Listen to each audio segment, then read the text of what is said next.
Hello. Welcome to my humble abode. I wonder if I'm talking loud enough. I should probably stop this clip and watch it and make sure I'm talking loud enough for the speaker to hear me. Okay, so it wasn't terrible. I'm just gonna try to remember to project my voice. So hello, my name is Erin. Thank you for clicking on this video. As the title suggests, it is a book haul. So I have 3 different piles. I have been saving these for quite a while. First pile I'll go through is what I got from the Pima Community College library sale last semester. I picked up a few things, but definitely stuff that I do not normally see in thrift stores or, you know, where else I find used books. So let's start there. So first book is going to be The Informers by Bret Easton Ellis. This is one I have not read. I do love Bret Easton Ellis though. I've read American Psycho, and then I've also read Less Than Zero, I think is what it's called. I'm pretty sure. I could probably just sneak a peek in this book and it would tell me. Yep, I was right. Less Than Zero. I love his writing style. It is so fast-paced, but yet so engaging and addicting. American Psycho's a thick book and redundant, but I still never got bored reading it. So that's my first one. Next I got, let's see here. Will you focus? I got The Art Spirit by Robert Henri. So I got this, actually I got this because I knew what it was. And I knew what it was because of Mr. David Lynch. I've heard him reference this. This is what he read, you know, when he was a teenager, when he discovered he wanted to be a painter. And this is what he set his art life off of, which is, you know, smoking cigarettes and painting all day. So I got that. I got a Chuck Palahniuk book next. One thing I don't like is these, of course, have all of the old barcodes on them, you know, so they're not in complete pristine edition, you know. But where else am I gonna find dollar books? They're like this one reflecting the orange to me. Okay, so this one, I have no idea what this is about. This is Survivor by Chuck Palahniuk, but you know, that's kind of how I like to read all books, really, but Palahniuk especially, I like to go in blind. Next I got Drowned by Junot Diaz. See, it's marked out anyway, so it's not like you can even see it, but I have read The Brief Wondrous Life of Oscar Wilde, which I loved, so I figured I'd give it a shot. Next, this is a book I have read. This is probably my favorite. It is just not going to focus. It doesn't have anything. Let's see. Oh, there. If you know, you know. But this is Breakfast of Champions by Vonnegut. It is my favorite Vonnegut, but I've only read it once, and that was probably like 5 or 6 years ago, but it was a book I read in one setting. I could not put it down. I just kept going until I finished it. So yeah, I'm very excited to reread this. I actually try to limit myself to one new Vonnegut a year, so this is definitely a way that I could start rereading, because I have read quite a few Vonnegut novels, but I've never reread one yet. So that is something I should do this year, and I think Breakfast of Champions definitely be the best place to start. This one, another one, I have no idea about it. I got it for the title alone, and that is The Rape of Art. And like I said, I have no idea what this is about, but that is typically how I really like to go into things, not knowing anything. I find I enjoy stuff more that way. So this next pile is from Friends of the Library. So every month, this organization called the Friends of the Chemo Library has a sale. It's a whole weekend, and typically it is like on Friday, everything's regularly priced. Saturday is 25% off for seniors. Sunday is half price day, and then Monday is $10 a bag for the day. Me and my man like to go on Sundays. We like half off. You do have to pay the price of it being so crowded in there, so many old people. It is ridiculous. There really is just, you know, at least 3 to 4 people in every aisle, so you kind of have to move at a snail's pace. And then, you know, for whatever reason, these old people just don't get the concept of personal space, so they will like encroach on you, and I am that will not move. I refuse. If you say something to me, sure, but if you're just going to like keep pushing towards me, like I'm a wall. I'm a wall. You take that on. But the rest of the books are from 2 different trips. I believe we probably went back in like January or like February, and these books have been sitting on my floor since then, waiting for me to do this video. And then we just went today too. So I'm so proud of you, Erin. You're doing it. You're shooting it. So let's get into them. Let's start with the first trip. My favorite place in the thrift store book section, in any book section, is typically the classics. That is where I normally go to, especially with used books. So let's see, let's start off. I got 2 Thomas Hardy books. I got Far from the Maddening Crowd is the first.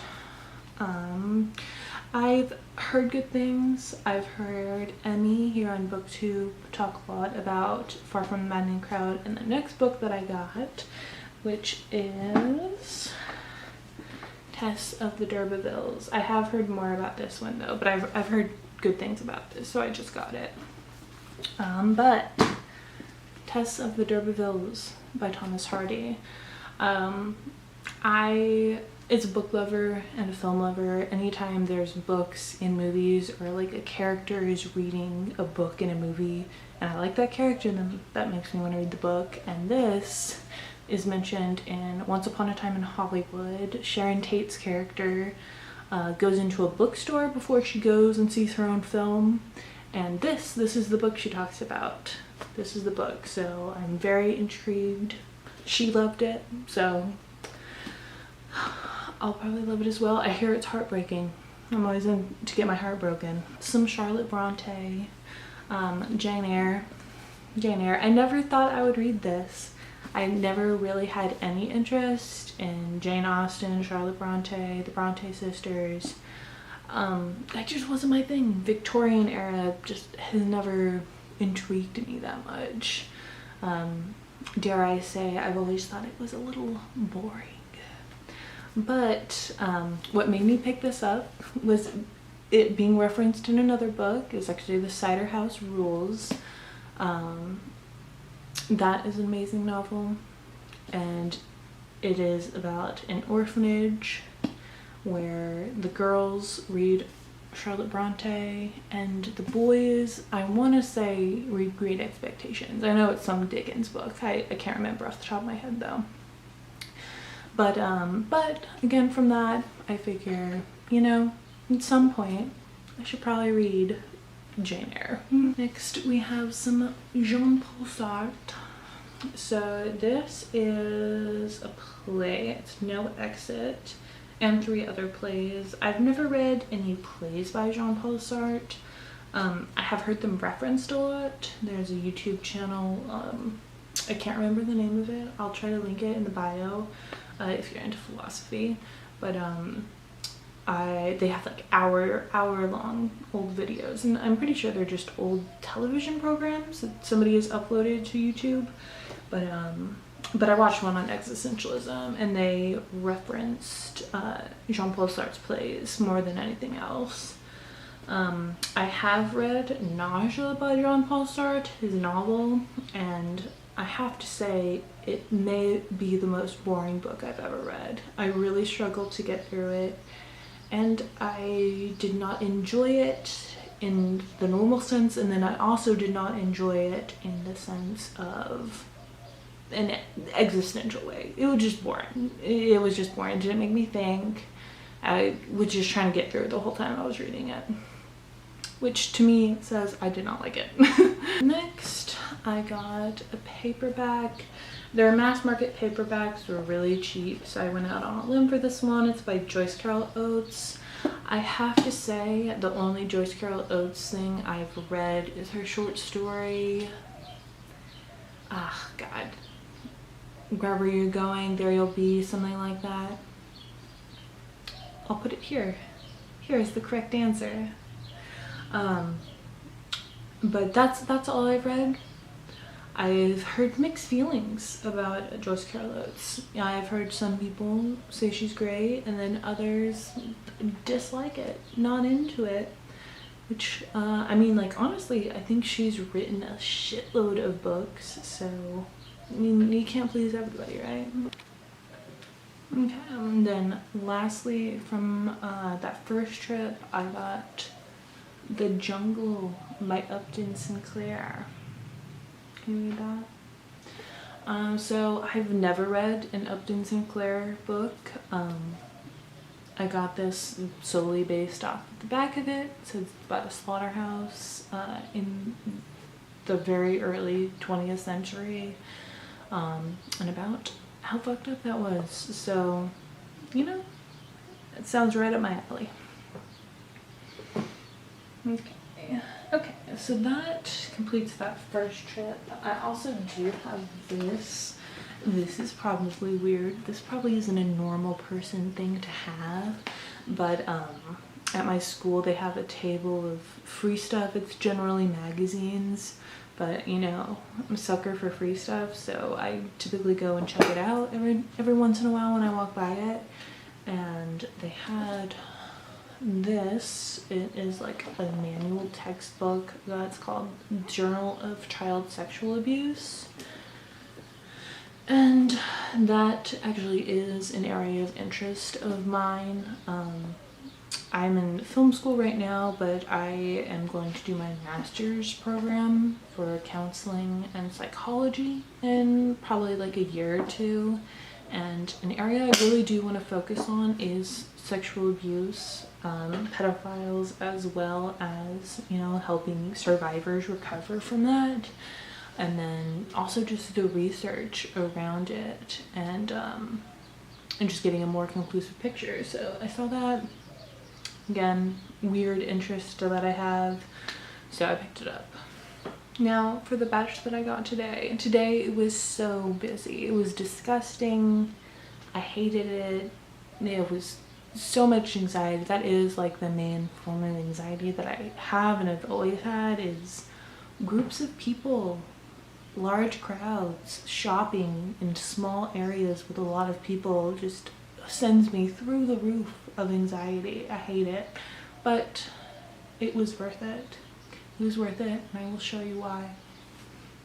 The Invisible Man. I have been waiting for the thrift gods to bless me. I've just been patiently waiting to find this on a shelf, and I finally did today. I finally did. I found it in kind of like a weird pile, like, you know, like everything was like normal books, but then I found this pile of really good books that were like laid like this, and I was worried that I was like, somebody was gonna come back and be like, oh, did you see these books here? And then my good conscience would not allow me to say no, and I'd have to give it back. I was worried about that the whole time. But I finally found a copy of The Invisible Man by Ralph Ellison. My total for the rest of the books I was going to show you was $17.50, and this book alone was worth that, and the disgusting amount of people I had to interact with. I got another Richard Wright book, Native Son. Native Son. I think it's another work of fiction. I don't really know anything about it. I've only read Black Boy, his autobiography, which I absolutely loved. He was born in 1911, the same year as my grandfather, or one of my grandfathers, and just seeing history through that lens when I had like something to actually compare it to was absolutely amazing. I do highly recommend Black Boy. Everybody should have to read that. The Harlem Renaissance literature, I love it.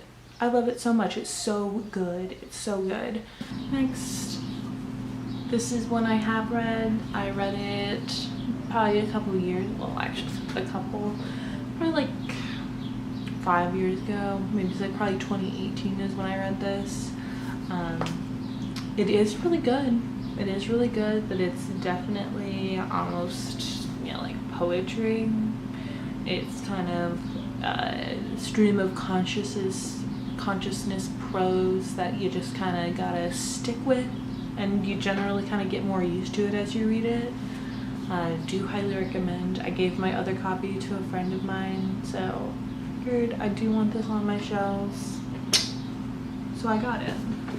This also was in that pile with the Invisible Man that I was afraid somebody was gonna come get, because like Naked Lunch and the Invisible Man, like discount day, half off day, it's gonna fly off the shelves. This is another thing that I have read before, but again, I've been wanting to reread it, and that is Heart of Darkness by Joseph Conrad. I probably read this like 9 years ago. 9 years ago, it's crazy. But yeah, I probably read this about 9 years ago. I read it because Apocalypse Now, but I didn't know it wasn't about the Vietnam War when I first read this. So I was just like kind of waiting, and it wasn't until maybe like halfway through that I realized that it was inspired by it. It wasn't like a direct depiction. So yeah, I would like to reread this. It's super short. I read it when I was probably like 18 or 19, so it couldn't have been incredibly difficult to read. So I'm looking forward to a quick little read with that one. Next two, who knows when I will read. They're two big boys, and they are both by the same man, Mr. Leo Tolstoy. I got Anna Karenina. It's a really nice edition. I will take a paperback over a hardback any day of the week. I prefer it. I love the feeling of it. I know people are gonna cringe, but you know what my favorite thing is? When I get to that point where I can like fold it over. I love it. I love paperbacks. I also love to be able to use and abuse them. It's part of reading for me. But yeah, so I got Anna Karenina, and she is pretty thick. Let's see how many pages. Oh my god, 870. 870, it doesn't even look that big. And I mean, the text also, it's not terrible. And I know that's out of focus, but it's not terrible. I got that, and then I bet you can guess the next book I got. Actually, now that I'm looking at it, I think I fucked up. Because it says War and Peace 2. War and Peace 2. What the fuck does that mean? Is this like the huge novel was just broken down into shorter things? I think it is, because yeah, we're like starting at like page 700. So, goddamn it, Aaron. Too excited. I bought just the second part of War and Peace when I don't have the first, so I have a pile of stuff that I like almost instantly donate back. Like the last time I went, I got Love in the Time of Cholera when I realized that I already owned it when I got home. So I put that back in my donation pile, and I think this one's gonna go too. I'm sure I'll run across a copy of War and Peace. That is one thing I love about classics, is their accessibility through thrifting and through used bookstores. But yeah, that's unfortunate. I've never wanted to read War and Peace in my life until I watched any, again, second reference in this video, until I watched her read along, and she made me want to read War and Peace. She made me want to read it, and I'm going to, just for her, just for her. I have 3 more left. Next is Intruder in the Dust by William Faulkner.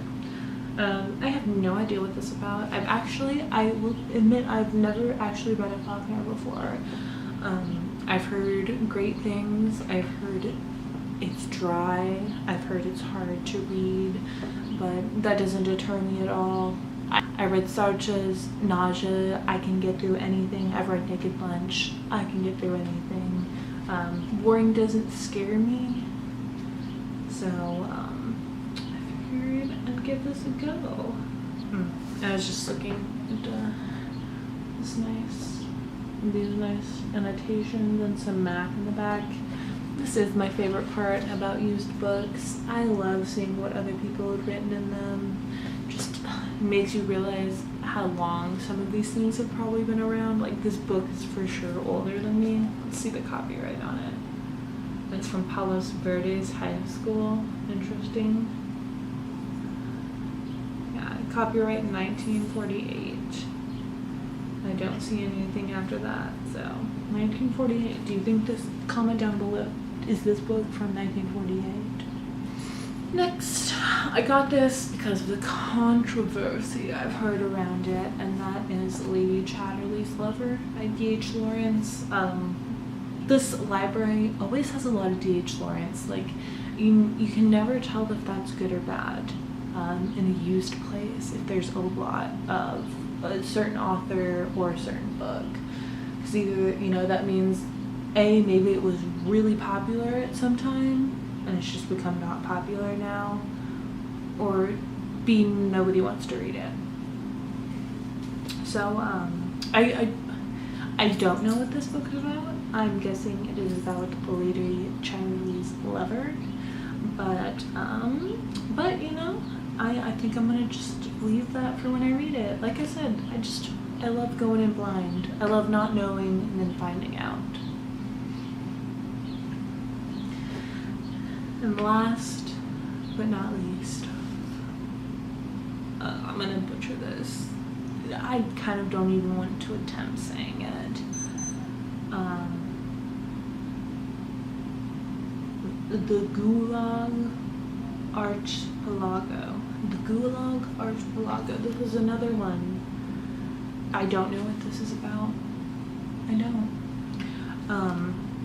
I've gathered from the cover that it is about the Holocaust. Got barbed wire, people standing there.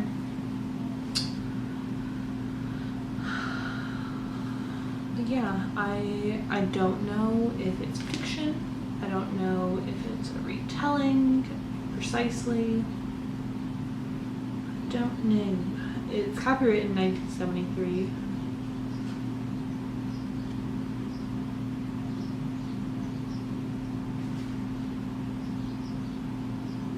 I don't know. If you know, let me know below. Is this some famous book? I don't know. I was just drawn to it. I like the cover. I like history. It's in good condition. So I got it. So that completes my first book haul on this channel. At the beginning of the year, I set a goal for myself to do 2 videos a month. I have not kept up with that. All I've uploaded, we're in April now, and all I've uploaded is an art film I made last semester. So go watch that. No, I'm just kidding. You don't have to watch it. But I plan on continuing doing this. This was kind of a way for me to dip my toes in, tell myself that it's really not as hard as I'm making it out to be, and stop procrastinating, Erin. But thank you so much for watching. If you made it to the end of this, I'd love you. Who are you? Who are you that watched to the end of this video? Please tell me. Subscribe if you want to, if you think you might like me. But otherwise, have an amazing day. Go read some books, go watch some movies.